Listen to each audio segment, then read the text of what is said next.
Assalamualaikum anak-anak. Masih bertemu di video TIK SMP Tahfiz metode tes untuk kelas 8. Nah, kita akan melanjutkan pembahasan video sebelumnya yaitu mengenai sejarah komputer. Pada video kali ini kita akan membahas komputer dari generasi 1 sampai dengan generasi yang terbaru. Nah, yaitu setelah tahun 1940. Kemarin kita sudah bahas di tahun sebelum 1940. Nah, sekarang kita akan bahas setelah tahun 1940. Baiklah, Bapak akan mulai. Jadi, pada setelah tahun 1940, ditemukanlah komputer generasi pertama, yaitu yang digunakan dari 1940 sampai 1959.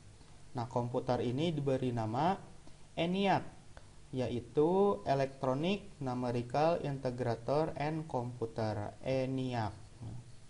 Jadi pada awalnya komputer ENIAC ini dibuat untuk keperluan alat perang di Amerika. Nah, jadi untuk memecahkan kode-kode rahasia musuh ya, komputer ini dibuat.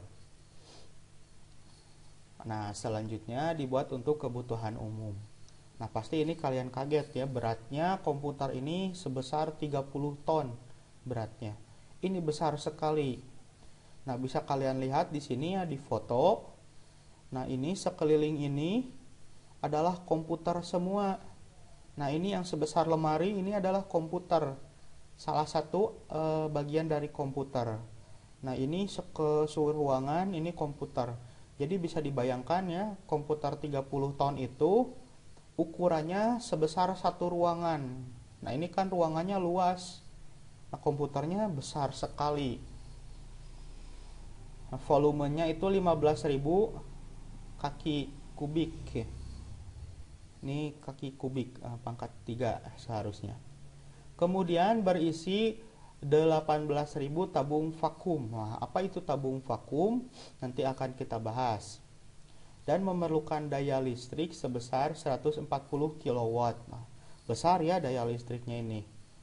Nah, kecepatan pemrosesan datanya itu sebanyak 5.000 operasi penambahan per detik. 5.000 operasi penambahan per detik itu bagaimana, Pak? Jadi, komputer ini dalam 1 detik bisa menyelesaikan 5.000 tambah-tambahan. Nah, bayangkan misalnya penambahan yang rumit ya.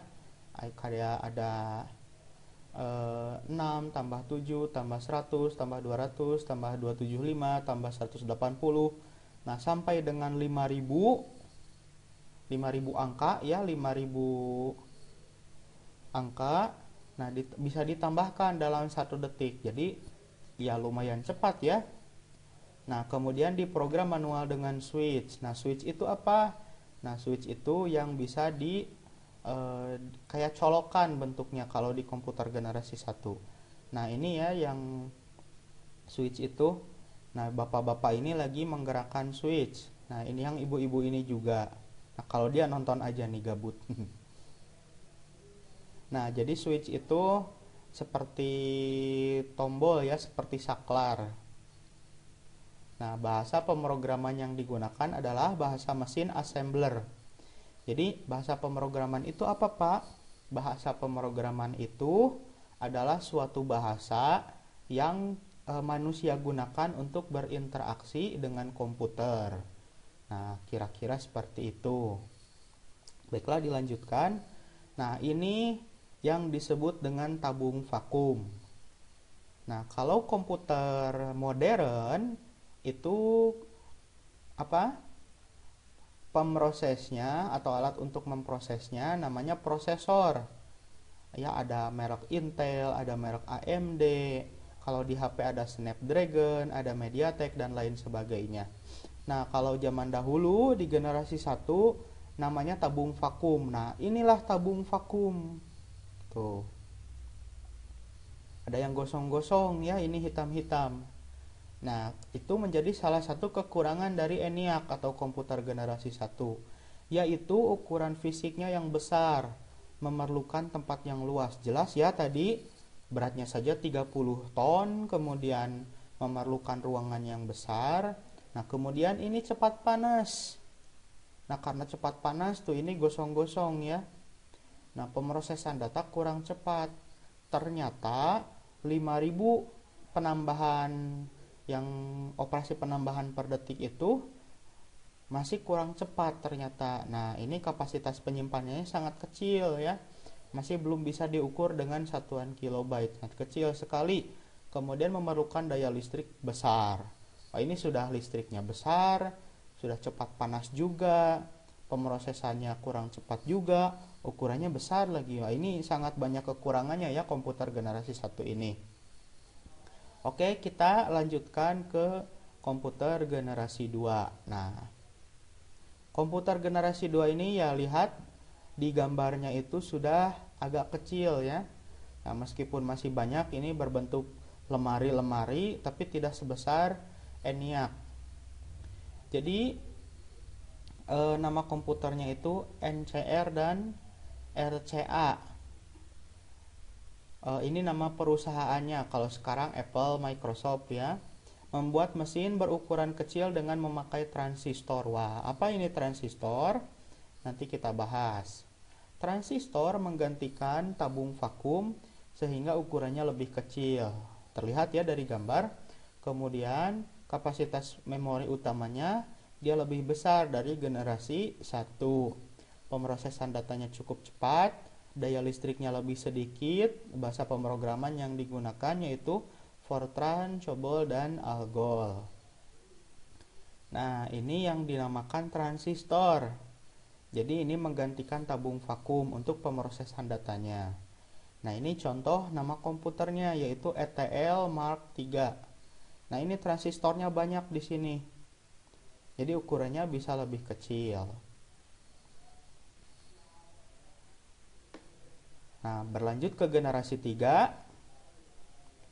Nah, generasi 3 ini menggunakan integrated circuit atau IC. Apa itu IC?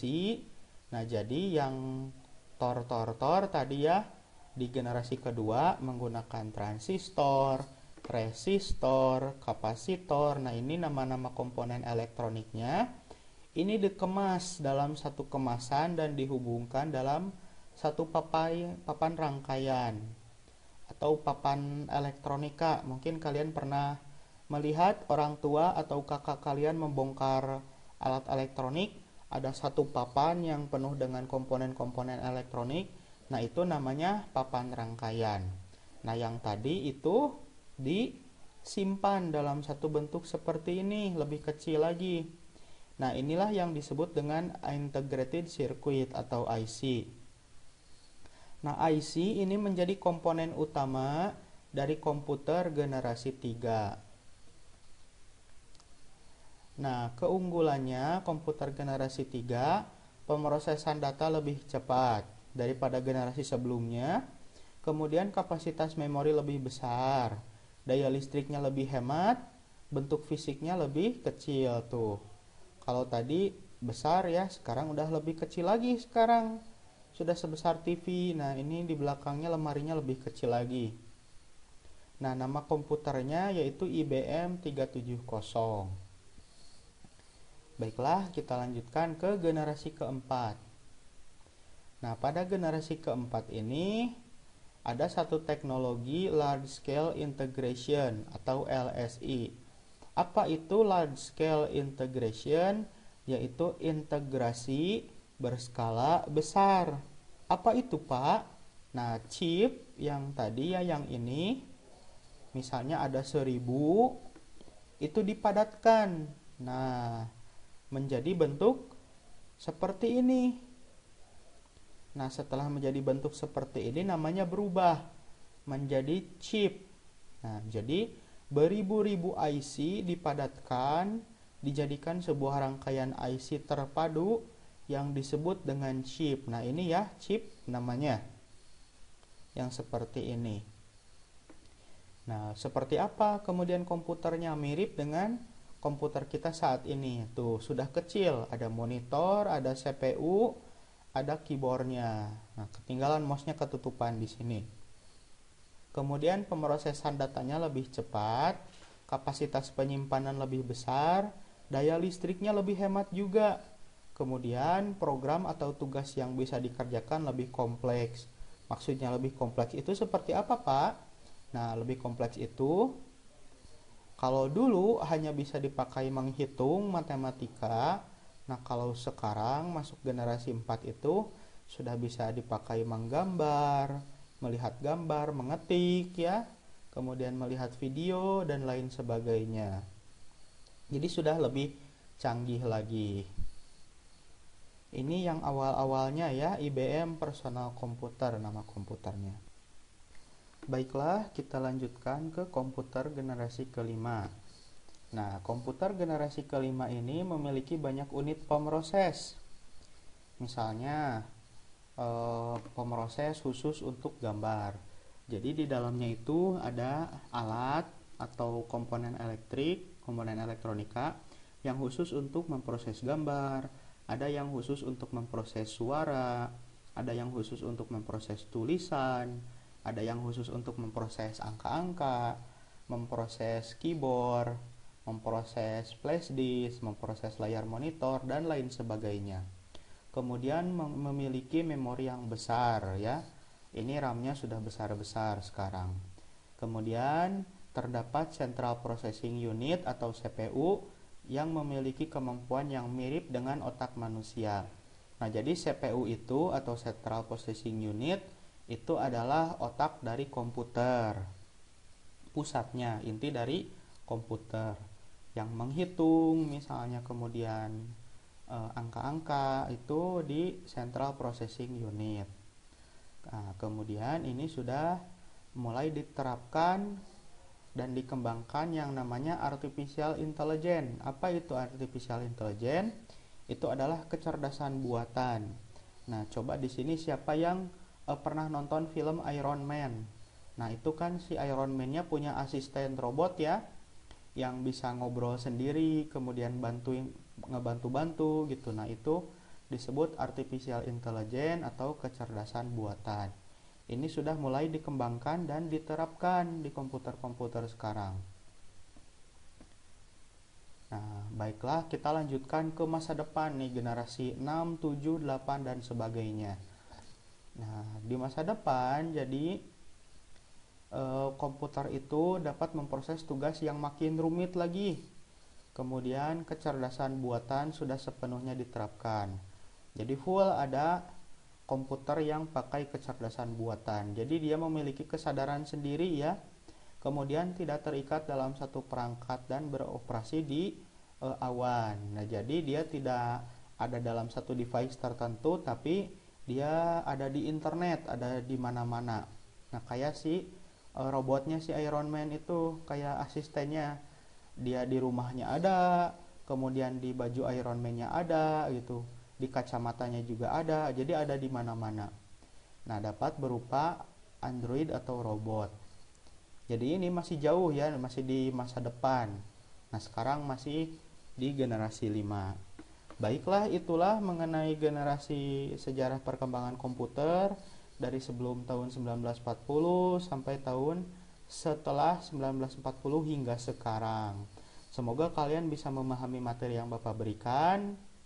Kemudian jika ada yang ingin ditanyakan, silakan boleh langsung menghubungi Bapak ya. Wabillahi taufiq wal hidayah. Wassalamualaikum warahmatullahi wabarakatuh.